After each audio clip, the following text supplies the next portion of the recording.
Did we get the measurements correct?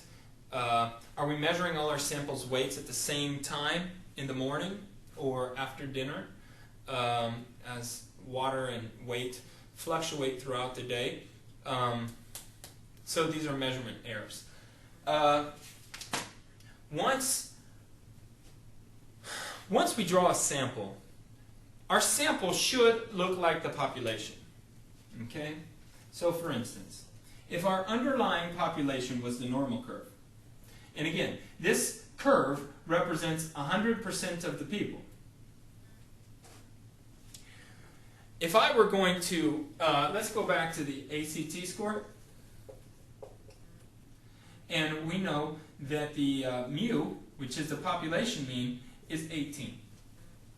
Now, if I were going to stop a student on the side of the road, or just a person in general, and I'd say, take this test, he could be college-bound, or he or she could be college-bound, or they could be just a worker, they could be in the army, they could be very intelligent and don't care about school, they could be not very intelligent. We have no idea if we just randomly select one person. They could be anywhere. I will close my eyes and spin and say, here.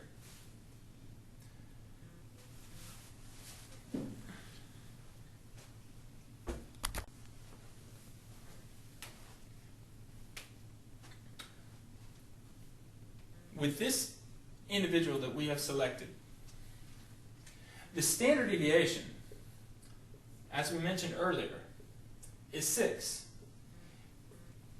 And so when we calculate his z-score of 1,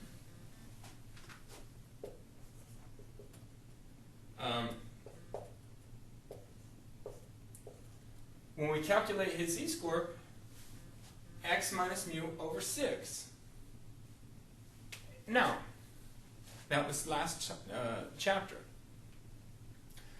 As we look in chapter 7, what we're going to realize is, now I'm going to randomly select somebody else. I don't know where that hit. Let me try it again.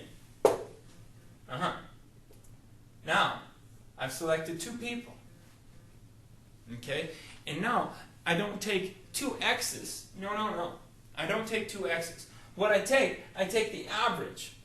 And again, the average of our sample is called x bar.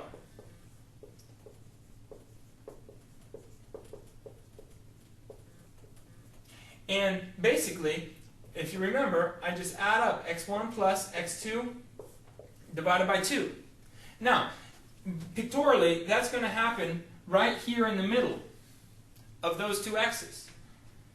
Now, our population average is 18.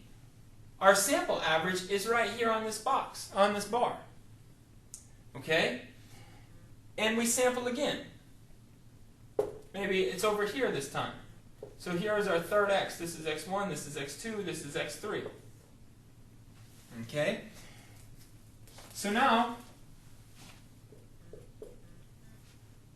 and again, plus x3 divided by 3. Remember this sigma xi, as I goes from 1 to n? N? Well, what is our n? N is the number in our sample. Okay? The number in our sample. Well, what happens, I'm going to stop drawing x's. Actually, I'm going to redraw this whole thing. What happens,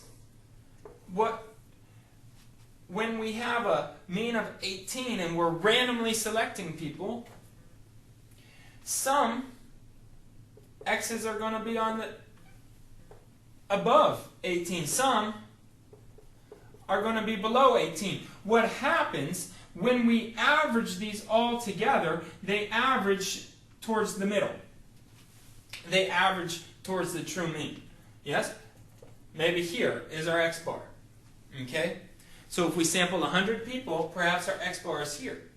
Well, perhaps each one of our classmates samples 100 people and has them take an ACT. Well, we're going to get X bars that are pretty close to 18. You would be very surprised if you sampled 100 people and all 100 got a 36. You would be very surprised if you sampled 100 people and all 100 people got a 0. In fact, these numbers above 24 and below 12, if you had 100 random people that were above 24, we would probably think that that was not random, because we know that 24 is a good score on the ACT. Again, if you had 100 people who all were averaged below 12, well, I know that those people, maybe there was a language error in the test or something, because those people, probably 100 people randomly selected, are not all going to average below 12. So we expect our average to be in between 12 and 24. In fact, we expect it to be close to 18. And so when we draw all of our X bars, we have this new sample distribution. We have a sample distribution here, and as I redraw this, we have a sample distribution that is more narrow and more compressed than the population standard deviation. So the population standard deviation is 6. Well, if you go 6 in our sample curve, you're going to be way outside the curve. This, and I will now redraw just the narrow sample curve. Okay? It still centers at X bar, and we expect X bar and mu to be equal to 18. We expect that to be the case. Now, this represents some of your samples are above 18, some of our sample X bars are below 18, but pretty much we expect all of our X bars to be around 18. Now, this standard deviation is cut to make it smaller. It's actually divided by the square root of n. So we call this S, or sample standard deviation. In fact, you can see in the book, you can see this take shape on, you can see this take shape I'm sorry, on page 265 at the top. You can see it take shape. And this is how you find the population standard deviation, the sample standard deviation. Okay?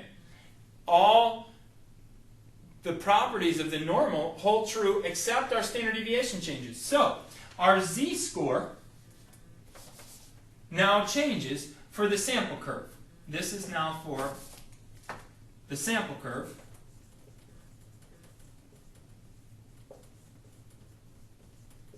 Is x bar minus mu over sigma divided by the square root of n. Okay? Sigma divided by the square root of n. And this is for means, or averages.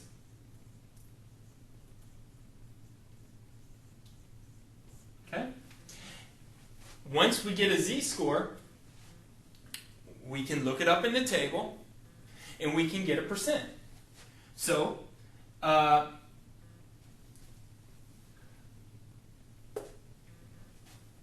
could say, I randomly selected some people, 100 people, and we had a sample average. My X bar was 20. 20. My X bar was 20.